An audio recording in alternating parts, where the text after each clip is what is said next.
Welcome back inside the Now Morning Show. I have a quick question. What does the BP Renegades, the RBL Exodus, Nutrien Silver Stars, and Shell Invaders have in common? They are all captained by women. This morning we have 3 of them featured inside your spotlight on Now.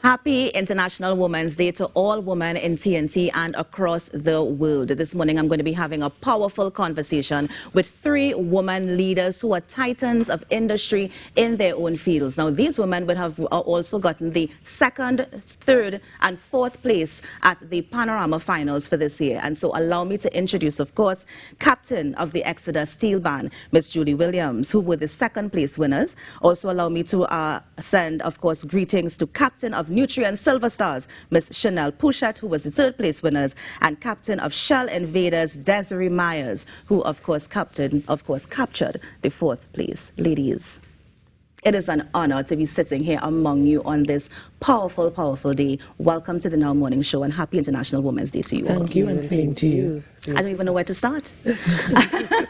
Now, Chanel, I'm going to come to you first because I wanted to know, and very briefly, give us your rise, I would say, in the steel pan. I mean, when you were a little girl, did you think that you would be captaining such a powerful steel band? I thought never really crossed my mind. I had kind of grown up in Silver Stars, so I was always part of the band. My dad, Edwin, was the captain. He was in charge, and it never really crossed my mind that I would one day take over that role, but he became ill and he asked me to continue after, and this is my 9th year. Wow. Now, Desiree told me off screen that it is Desire with an extra E. So Desire with an extra E, I'm coming to you. Tell us about your journey with Shell Invaders. I started off with Invaders from the age of 13, not playing with the senior band, through secondary school. I went to Woodbrook Government Secondary, and we had our pan site together with Trinity, so we were called Nutrien, and we used to use Invaders Panyard to practice, you know, the junior band, youth band, pretty much. And when I reached older, a friend of mine by the name of Roxanne Christian who was also from Woodbrook Sec, was a part of Invaders, and I told her I wanted to be a part of Invaders. I joined Invaders in 1989. Never did I think, I mean, the thought never came to me that I would have been in this position today. You know, the journey has been challenging but rewarding, because to be in such a position as the music coordinator of such a legendary steel band is a great accomplishment for me, that is. Yeah. Julie, I'm coming to you. I wanted to hear your thoughts as well. And I wanted you to speak from the point of being the captain of such a massive team, especially in a male-dominated industry. Because I told my team when they welcomed me back to work on Monday, to be the leader of such a steel band, such a high caliber, is very challenging, because you have players from all generational cohorts and educational background. You have to bring all of them into one common goal to support Exodus Steel Band. And being in a male-dominated environment, it has its challenges, because as you know, some men, don't kill on me, hate to take instructions from ladies. It's almost like it's a male-dominated, who is her telling me to do this? It's almost some sort of intimidation. Yes, but you have to have the confidence, and once you know you are being fair and what you're doing is in the interests of the band, you go along, and they eventually will succumb, or they will follow your lead. Yeah. Now, 2nd place winners, you didn't get 1st. How is that feeling right now? Because, I mean, it is a high caliber band, yeah? Renegades walked away with the championship this year, but, I mean, as you mentioned, Exodus they also have been known to actually, you know, bring it home and that sort of thing. So how was it, you know, taking the 2nd place this year? It's a mixture of feelings. A joy, because after 12 years, we have once again up in the top 3, so placing 2nd. Right. And disappointed because we didn't go to come 2nd. We have one place we want to achieve, is 1st place. Yeah. But we accept the judges' results and look forward to next year to win the championship. Yeah. Desiree, I'm coming. Yes. Desiree look at her like, excuse me, do you see me sitting here? Coming for you, you know. Vice versa. But I love this, and I love that aspect that you brought in, because we have three powerful women sitting here, and of course it is International Women's Day, so you want to also empower, but that there's that undercurrent of competition when Panorama comes. How do you remember that this woman is your sister, but you're also competing with her on a larger stage? I'm coming to you, Desiree. Nice question, boy.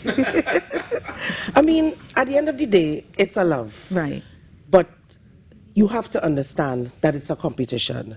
So all systems go. At the end of the day, when we meet, we will meet and greet. Hey, how are you going? But I come in to beat you.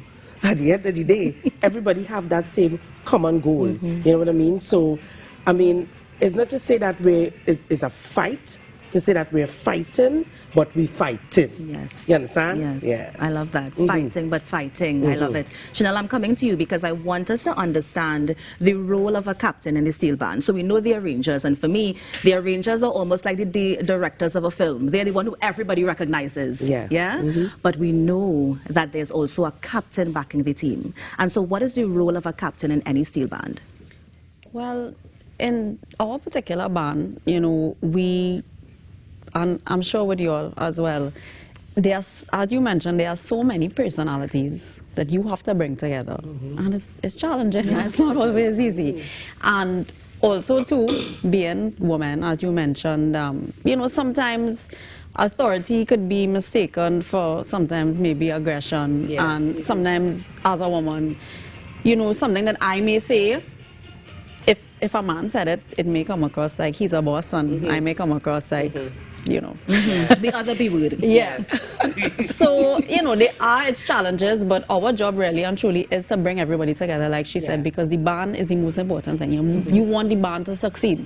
In everything that you do, you must put the band first. So whatever it may be, whether it's organizing practice, making sure who's coming out, what songs you're going to be practicing, what gigs you have, whatever is on the agenda, if it's Panorama, then you could be dealing with arrangers, you could be dealing with section leaders. I mean, in the list we could how much time you all have? It's a lot. It's a lot.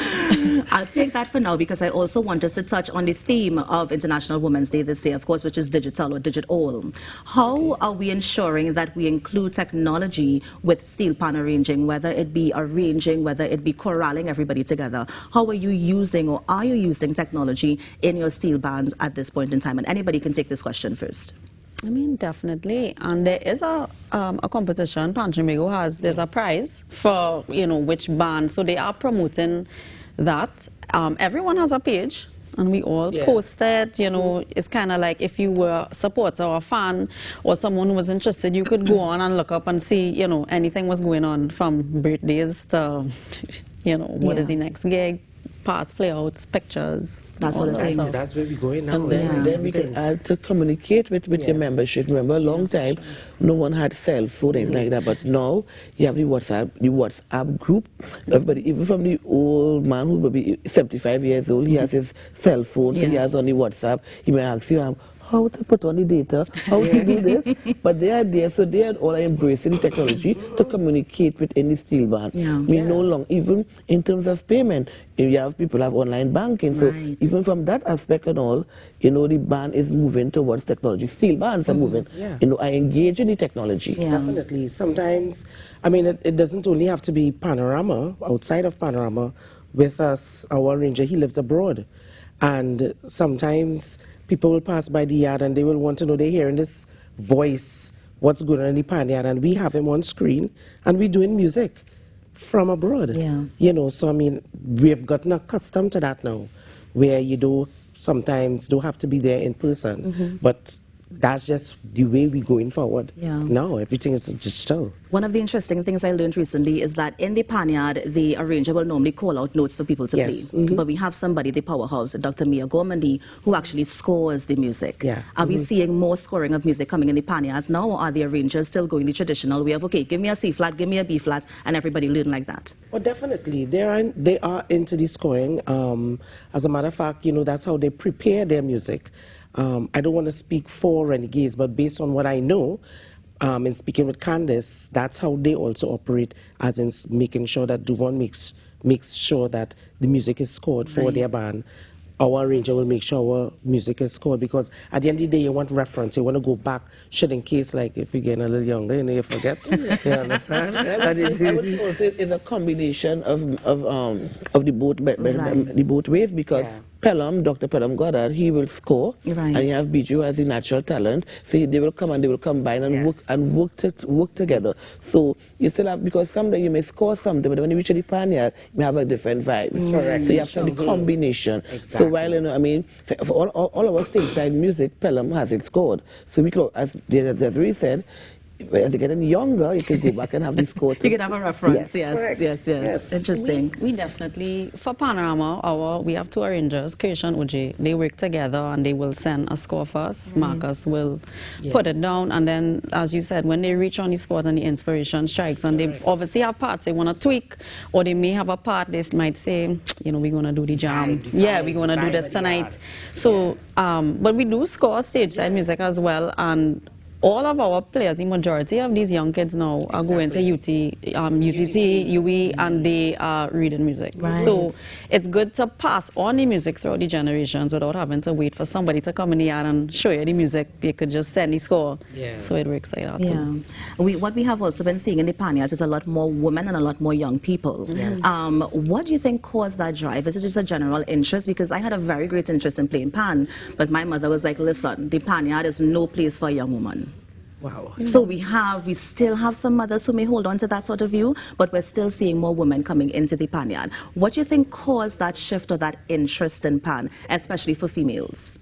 School. Yes, from school. Introduction of pan in school. Exactly. That introduction, as Julie rightfully said, that introduction of the pan in schools, I guess the project or whatever, you know, would spur on the interest for the young people to get involved, because you find that a lot of the parents, they would say, you know, we never got a chance to play pan, and I would love for my daughter or my son to be a part of this movement. And hence the reason why you find that a lot of the bands have junior bands, youth bands. They are now the embryo for your big band. That's the nursery for your big band. They feed in onto the big band, because the senior band had a lot of our youth members playing with the senior band, and the interest is like, you know, more young people want to get involved because they like it. You just naturally gravitate towards steel pan. Is like, I mean, this is like a jumbie. you just, from the time you get a taste of it, you just want to be involved more and more. You want to be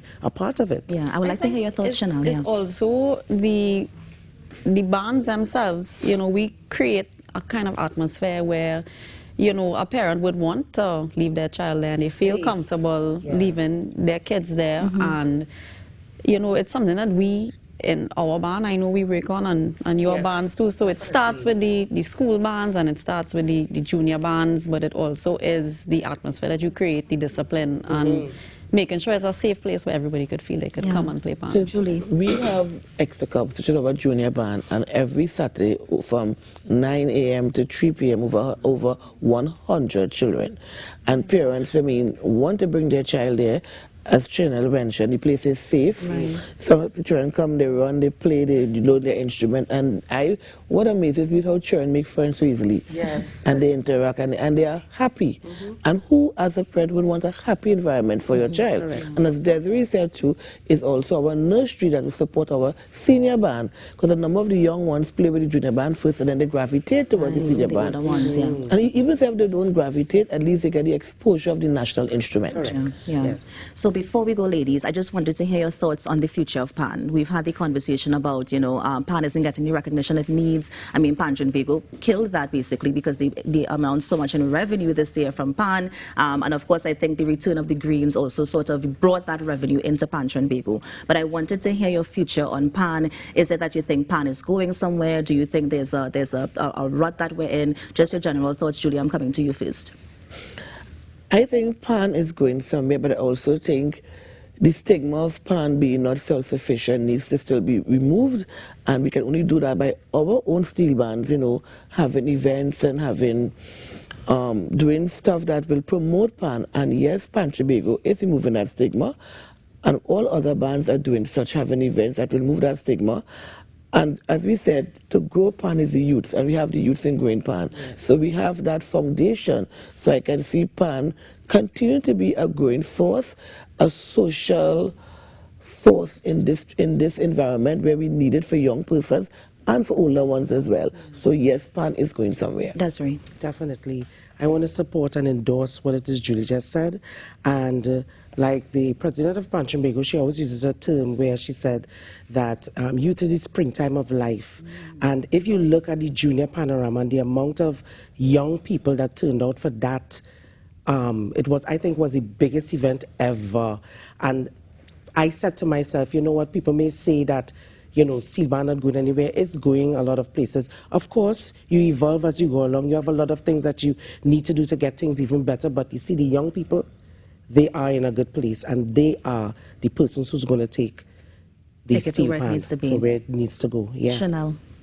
I definitely agree. I do think it is going places. What I like is that you're seeing younger people who may not be the pan players, because there are a lot of young people who play pan, who go, the students that already play pan, but you're seeing young people who are not playing pan having an interest in what we do. Yes. They have shows, you know, they have young people who are making it, you know, current and modern, like Joshua Regrello, Yes. and then they had the Iron Park. Yes. So, you know, it's changed and we have to move with the times. Yes. But, so I think, you know, it is something that we definitely see a future in it for sure. Yeah. Nice. Ladies, such a pleasure. I mean, we can talk all morning. Oh, yeah. We could But go of on. course, we have more powerful, we have more powerful women that we have to invite. So, of course, Julie, Desiree, Chanel, thank you so much for coming in and just enlightening us about the pan movement. Of course, congratulations with your win. I know the competition is going to be sticky next year, and we're going to have you back again sometime. So, thank you so much for joining us. Thank you so much for having us. So much. And that is how we end this first segment on our International Women's Day issue or edition on the Now Morning Show. We're going to take a quick break and come back with some more. Stay with us.